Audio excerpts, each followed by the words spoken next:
नमस्कार, बहुत बहुत स्वागत है आपका बुलेटिन में। मैं हूं आपके साथ राजश्री धवाइत और चलिए बुलेटिन की शुरुआत करेंगे अहम खबर के साथ। तो उत्तर प्रदेश की राजनीति में भारतीय जनता पार्टी की आंधी चल रही है।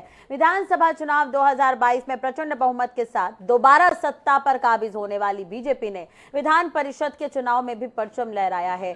बीजेपी ने 36 में से 33 सीटों पर कब्जा जमा लिया है, जबकि यूपी में प्रमुख विपक्षी दल समाजवादी पार्टी का तो सूपड़ा ही साफ हो गया है।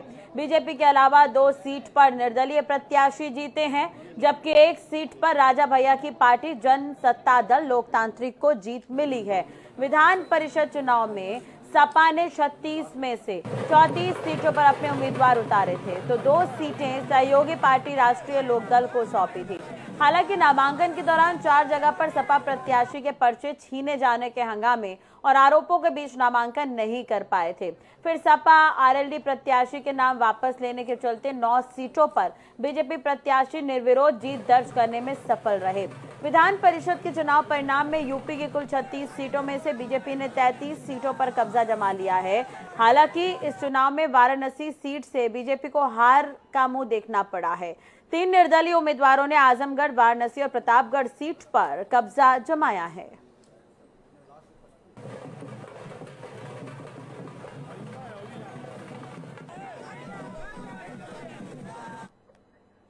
वहीं यूपी विधान परिषद चुनाव में जीत मिलने के बाद प्रधानमंत्री मोदी ने सीएम योगी आदित्यनाथ को बधाई दी है। पीएम मोदी ने ट्वीट करते हुए कहा कि उत्तर प्रदेश विधान परिषद के चुनाव में सभी विजयी उम्मीदवारों को बहुत बहुत बधाई। ये जीत एक बार फिर बीजेपी के विकास मॉडल पर जनता जनार्दन के विश्वास की अभिव्यक्ति है। योगी आदित्यनाथ जी की सरकार के साथ ही पार्टी संगठन से जुड़े सभी कार्यकर्ताओं को ढेरों शुभकामनाएं।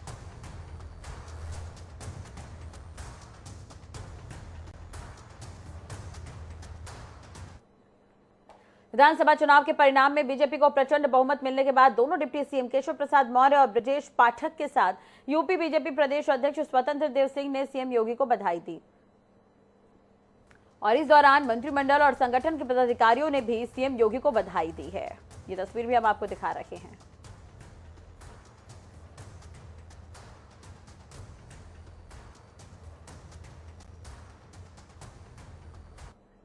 इधर बांदा में आज उत्तर प्रदेश सरकार के राज्य जल शक्ति मंत्री रामकेश निषाद ने केन नदी पुल पर लाइटिंग कार्य का भूमि पूजन किया।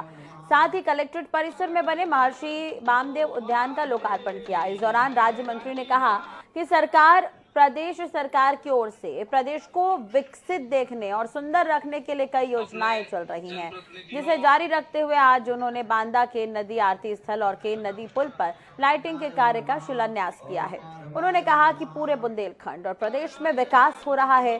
बीजेपी सरकार विकास की राह पर काम कर रही है।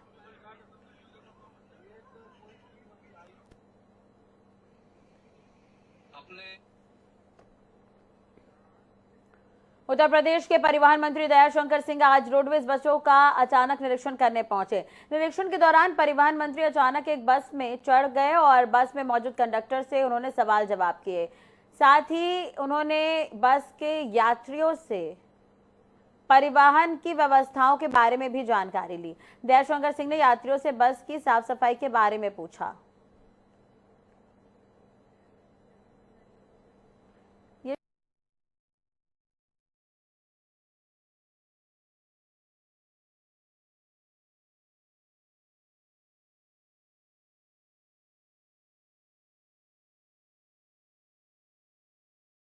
सीधी तस्वीरें दिखाते हैं। मुख्यमंत्री योगी आदित्यनाथ लखनऊ वापस पहुंचे हुए हैं। दिल्ली दौरे पर थे और अभी ये तस्वीर आप देख रहे हैं।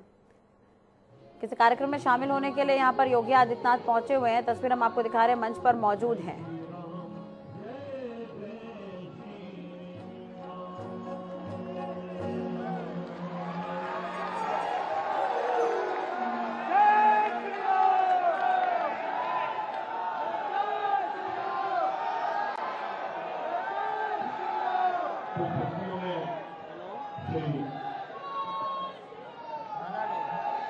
जी को हम याद करें।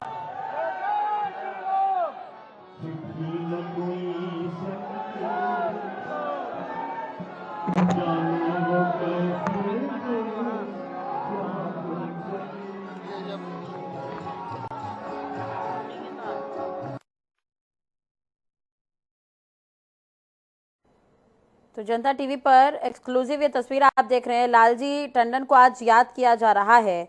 आपको बता दें कि मध्य प्रदेश के पूर्व राज्यपाल रहे हैं लालजी टंडन। आज ही के दिन उनका जन्मदिन आता है। 12 अप्रैल 1935 को उनका जन्म हुआ था। आज उन्हें याद किया जा रहा है। कार्यक्रम का आयोजन किया गया है जहां पर योगी आदित्यनाथ भी पहुंचे हुए हैं। कहाँ तुम चलेगी, कहाँ तुम चलेगी, कहाँ तुम चलेगी, कहाँ तुम चलेगी, कहाँ तुम चली गई।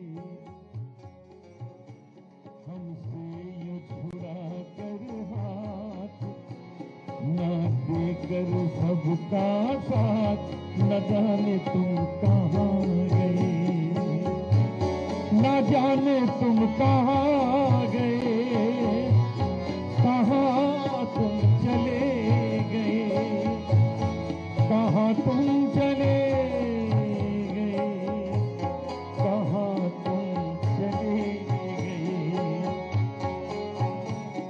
चिट्ठी न कोई संदेश, जाने वो कौन सा देश, कहाँ तुम चले गए, कहाँ तुम चले गए।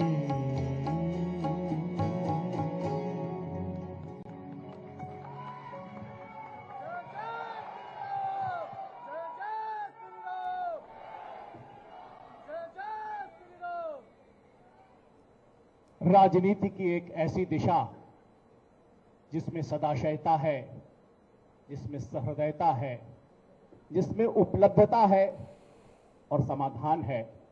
माननीय टंडन जी की इस परंपरा को उनके जन्मदिन पर जो हमेशा दूसरों के लिए रहा, यह फाउंडेशन उसी सामाजिक सरोकारों के साथ आज का जन्मदिन मना रहा है। मैं आग्रह करूंगा माननीय मुख्यमंत्री जी से कि माननीय टंडन जी के चित्र पर, उनकी प्रतिमा पर माल्यार्पण करके और दीप प्रज्वलित करके सामाजिक सेवा के इस अभियान को आगे बढ़ाने की कृपा करें। उनके साथ हमारे उप मुख्यमंत्री द्वय और मंच पे आसीन सभी व्यक्ति, एक बार सभी से निवेदन है कि जोरदार तालियों के साथ बाबूजी के चित्र प्रतिमा पर यह माल्यार्पण हम सबकी ओर से समवेत नमन है उस परंपरा को, जो परंपरा सभी के लिए क्या कुछ किया जाए इस पर काम करती है। यह परंपरा है अवध की संस्कृति में सभी को जोड़ने की, सामाजिक सरोकारों की, सामाजिक रीति की, नीति की, विश्वास की। और यह जो दीप जल रहा है वह दीप उसी परंपरा का प्रतीक है कि किस प्रकार समाज में सभी का समाधान ढूंढा जाए, समाज में सभी की प्रगति के सोपान ढूंढे जाए, समाज में सभी का विश्वास अर्जित किया जाए।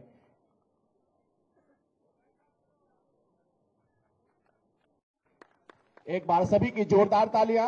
हमारा कार्यक्रम अब विधिवत प्रारंभ हो रहा है। ज्योति जल रही है, दीप जल रहा है, अंधकार हर रहा है, आशा और विश्वास और आगे बढ़ रही है।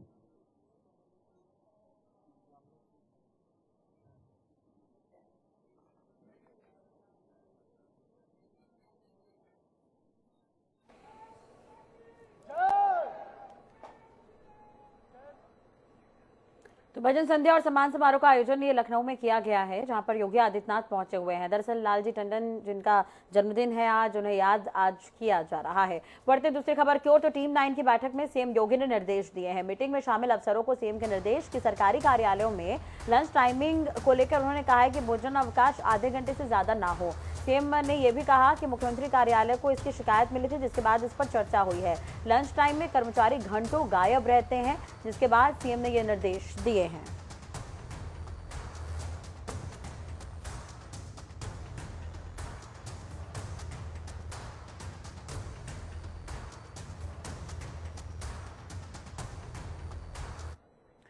उत्तर प्रदेश योगी सरकार 2.0 की नई सरकार पूरी तरह से एक्शन में तो नजर आ रही है। पिछले दिनों हुई विभागों की अहम बैठक में मुख्यमंत्री के समक्ष प्रस्ताव भी रखा गया कि सभी विभागों में वरिष्ठता के आधार पर होने वाली पदोन्नति के नियम एक होने चाहिए।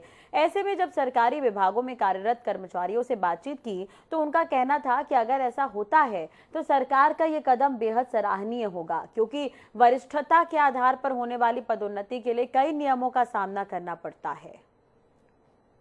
सरकारी विभागों में जो लगे कर्मचारी, उनके लिए सबसे बड़ा खुशखबरी है वो ये है कि सरकारी विभागों के जो अलग अलग सरकारी विभागों में कर्मचारियों के लिए अलग नियम थे कि वरिष्ठता के आधार पर जो पदोन्नति होती है उसके लिए अलग नियम और अलग शर्तें लागू होते थे, लेकिन अब उसके लिए अब एक नियम लागू हो गया और सभी विभागों में मान्य होगा। इस पर खास बातचीत के लिए हमारे साथ सरकारी विभागों में अलग अलग विभागों में कर्मचारी जो काम करते हैं हमारे साथ मौजूद हैं कि आखिर उनका क्या मिजाज है और वो क्या इस पर क्या पक्ष अपना रख रहे हैं। इस पर खास बातचीत करने के लिए हमारे साथ कर्मचारी महासंघ के अध्यक्ष भी हैं सतीश पांडे जी।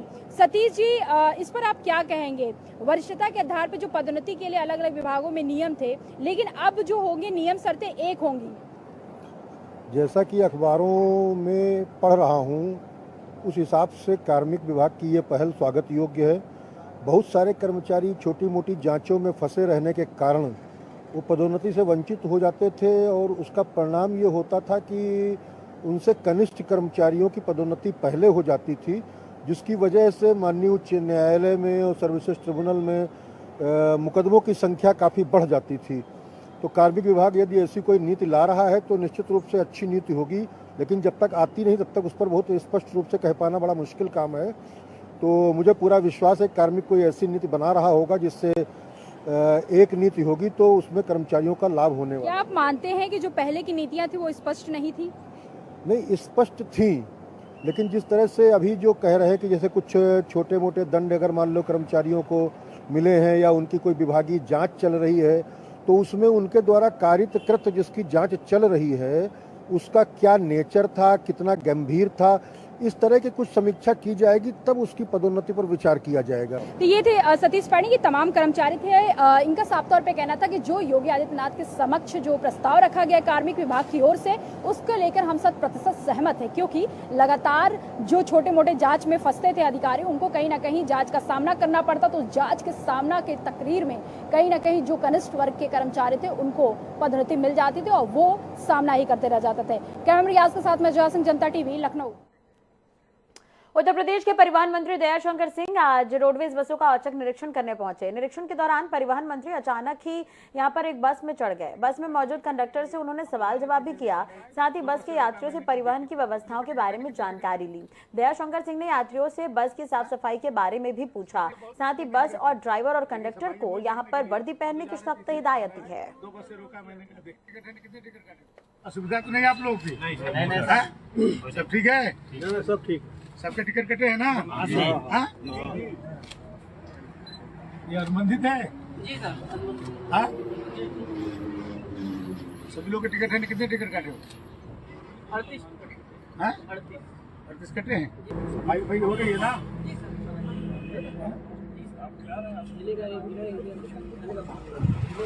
भाई सैलरी मिल रही तुम लोग की? कपड़ा नहीं मिलता वर्दी का? बिना वर्दी के चलोगे तुम लोग तो तुम लोग को समझ लेना, अपने जाकर मालिक से बता देना। थोड़ा सा सर देखिए डर्टीनेस है, डर्टीनेस है, it create the infection of anybody. सफाई हुई है पहले से, देखिए पहले तो बहुत गंदगी रहती थी, देखिए सफाई मुझे देखने के लिए हम तो जा रहे थे, इसे तो 2 बस से रोका, मैंने कहा देखे। ठीक है, कोई और परेशानी हो तो आप लोग हमारे ट्विटर पर भेजिए, जो हमारे यूपीआरटीसी का ट्विटर है उसमें कोई कमी नहीं। उत्तराखंड में चुनावी शोरगुल के बाद मुख्यमंत्री पुष्कर सिंह धामी मध्य प्रदेश के दतिया स्थित विश्व प्रसिद्ध देवी तांत्रिक शक्तिपीठ मां पीताम्बरा मंदिर पहुंचे, जहां उन्होंने दर्शन किए हैं।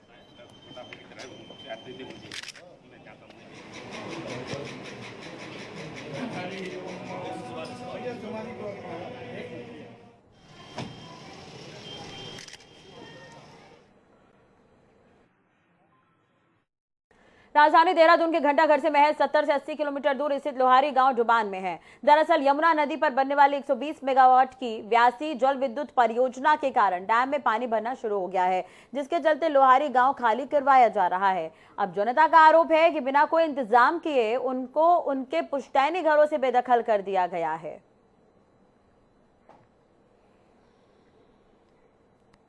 सरकार को धन्यवाद दे रहे हैं हम उनको, जैसे हम रो रहे हैं, हम परेशान हो रहे हैं, हमारे बच्चे कहाँ जाए, हम इसी बच्चे खा के हम कहाँ ले जाए, भूखे प्यासे कहाँ रखेंगे हम बच्चों को, जब हमारे लिए का रहने के लिए जगह ही नहीं है।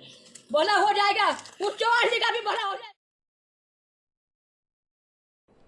हरदा की अवैध निर्माण और कॉलोनियों पर कार्रवाई लगातार जारी है। इसी क्रम में सोमवार को हरिद्वार रोड की विकास प्राधिकरण ने जगजीतपुर क्षेत्र में छापा मारकर अवैध मानकों से बन रहे 3 भवनों को सील कर दिया है और क्षेत्र की एक नवनिर्मित कॉलोनी जो कि बीते विधानसभा चुनाव के दौरान बसाई गई थी, इसे भी पूरी तरह से सील कर दिया गया है। HRDA सचिव उत्तम सिंह चौहान ने जानकारी दी है कि कलेक्टर के आदेश पर यह कार्रवाई हो रही है। HRDA के द्वारा इलेक्शन के दौरान कुछ जो एक तरह से जो है प्रभावी कार्रवाई थी वो रुक गई थी अवैध अतिक्रमण के विरुद्ध, लेकिन 15 मार्च के बाद हम लोगों का जो है इस तरह के चाहे अवैध प्लॉटिंग करके कोई कॉलोनियाँ डेवलप की जा रही है या बिना नक्शा पास के कोई मकान बन रहे हैं, उनको सभी को जो है चिन्हित करते हुए लगातार कार्रवाई की जा रही है। इसमें हमारे जिलाधिकारी का स्पष्ट आदेश है, सख्त आदेश है कि ऐसे किसी भी व्यक्ति को नाम बख्शा जाए और उनके विरुद्ध जो भी हमारे नियमानुसार कार्रवाई होती है वो अमल में लाए। रोशनाबाद में शराब दुकान आवंटन का मामला गर्माता जा रहा है, जिसमें पूर्व अनुज्ञापी ने जिला आबकारी अधिकारी एवं बाबू पर मानकों के विपरीत 11 करोड़ की अनुमानित राशि वाली दुकान और 7 करोड़ में देने का आरोप लगाया है। प्रार्थी का कहना है कि जिला अधिकारी और बाबू की मिलीभगत से ये खेल हुआ है। 4 तारीख में विज्ञप्ति निकाली गई थी दुकानों के संबंध में, उस लॉटरी प्रक्रिया में गड़बड़ हुई है, जो कि लगभग दुकान विदेशी होंगे रोशनाबाद 11 करोड़ रुपए कुछ बेस प्राइस था और वो 7 करोड़ रुपए में दी गई है, तो विषय है 4 करोड़ रुपए कम देने का। और उसमें क्या हम पुरानी पार्टी होने की वजह से 4 करोड़ की अननेसेसरी लायबिलिटी हमारे ऊपर निकलती है। और जो उन्होंने कहा था कि इसमें सब भाग ले सकते हैं, कागजों की मतलब कि विज्ञप्ति के अनुसार कागज नहीं मांगे थे, जब लोग वहाँ मौके पहुँचे उनसे कागज मांगे गए। और एक सेकेंड पार्टी है जिसने पूरे कागज में तैयार कर रखे, सिर्फ एक हैसियत की वजह से, ये हैसियत की वजह से उन्होंने इसके लिए मना कर दिया गया। उसने ये लेटर एप्लीकेशन आयुक्त के यहाँ पे। चारधाम यात्रा की शुरुआत होनी है, इसे देखते हुए तैयारियां पूरी है। जिला पर्यटक अधिकारी सुरेश सिंह यादव ने अब जानकारी दी है कि चारधाम यात्रा को लेकर तैयारियां तेजी से हो रही है और जो भी यात्री चारधाम यात्रा के लिए जाएगा उसको अपना बायोमेट्रिक पंजीकरण कराना होगा। यात्रियों के पंजीकरण के लिए पर्यटक कार्यालय हरिद्वार परिसर में 3 मशीनों की व्यवस्था की जा रही है। इसी के साथ ही उत्तराखंड के चिड़ियापुर बॉर्डर और नारसन बॉर्डर पर भी पंजीकरण की व्यवस्था रहेगी।